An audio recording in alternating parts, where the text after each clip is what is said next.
Good morning everyone.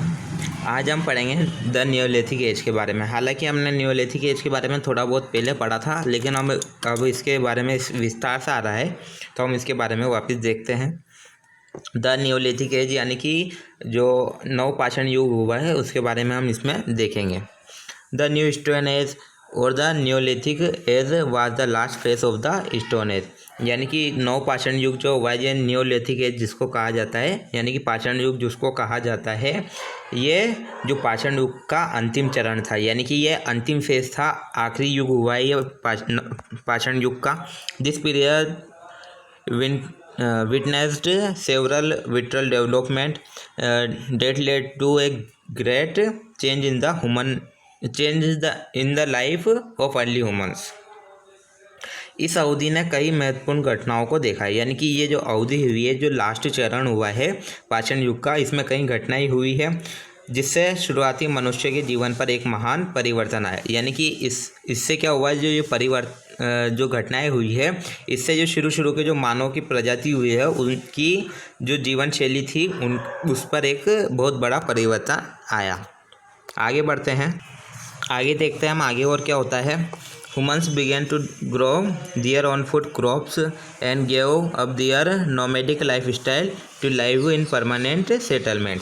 यानी कि अब क्या हुआ, मनुष्य ने अपनी खाद्य फसलें उगाना शुरू कर दी। यानी कि मनुष्य ने क्या करा, फसल वगैरह उगाना शुरू कर दिया था और स्थायी बस्तियों में रहने के लिए अपनी जो खनाबखोर जीवन शैली को त्याग दिया था। यानी कि उनकी जो जीवन शैली थी वो एक जगह से दूसरे जगह जाते रहते थे, उनका जो पलायन होता रहता था, उन्होंने उससे छोड़ दिया था और उन्होंने एक परमानेंट जगह पर रहना शुरू कर दिया था, अपनी बस्तियां बनाना शुरू कर दिया था एक जगह पर। आगे देखते हैं। They began domesticating animals such as cattle, horse, goat, sheep. उन्होंने मवेशियों, घोड़ों, बकरियों और भेड़ जैसे जानवरों को पालतू बनाना शुरू किया। यानी कि अब क्या करने लगे, वो एक जगह पर रहने लगे तो वो अब जानवरों को पालने लगे, तो उन्होंने घोड़ों को, बकरी वगैरह, भेड़ वगैरह इनको पालना शुरू कर दिया। आगे देखते हैं। They now had a regular supply of meat, milk and milk products. अब उनके पास मांस, दूध और दूध उत्पादों की नियमित आपूर्ति थी। यानी कि अब उन्होंने जानवरों को पालना शुरू कर दिया था, तो उनके पास दूध भी भरपूर मात्रा में होता था, मांस भी होता था उनके पास भरपूर मात्रा में, और दूध से जो बनने वाले उत्पाद है वो भी उनके पास होने लगे। The wheel was another crucial invention of this period.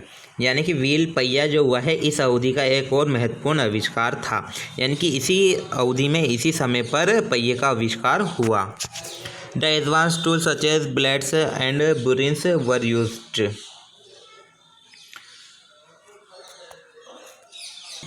और इसी समय क्या हुआ, बुरिन्स यानी कि एक प्रकार का नुकीला हथियार था ये, इनका टूल्स थे इनके, और ब्लेड जो एक स्टील की एक नुकीली वो तेज़दार चीज़, उसका उन्नत उपकरणों का उपयोग इसी समय पर किया गया था। आगे देखते हैं हम।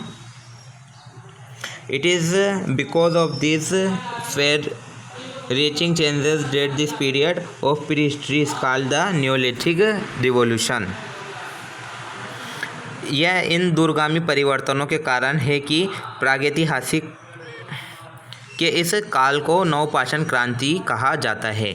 यानी कि ये कारण है कि इस टाइम पे नए चीज़ों का आविष्कार किया गया, और जो मानव था उसके रहने की जो व्यवस्था थी उन्होंने खाद्य फसलों को उगाना शुरू कर दिया था, और बहुत सारे इसमें चेंजेस हुए हैं।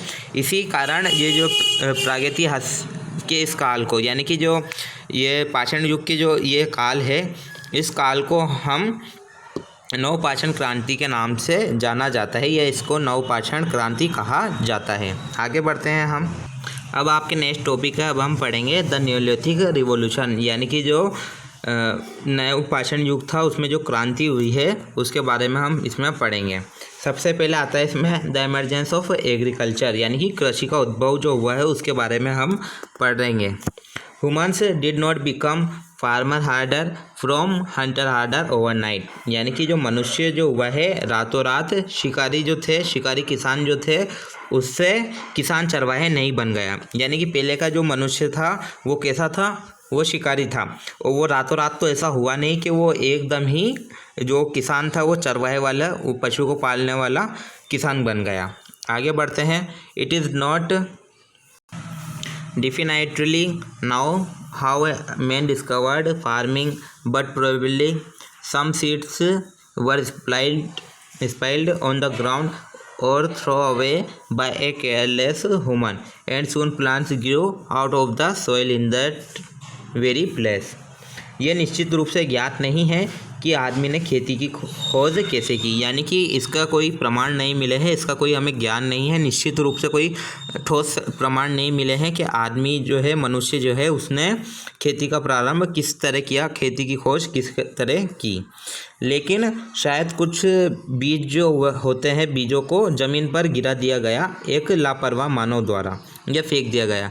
यानी कि एक केयरलेस इंसान था, जो लापरवाह इंसान था, उसके द्वारा कुछ बीजों को ज़मीन पर गिरा दिया गया या फेंक दिया गया, और जल्द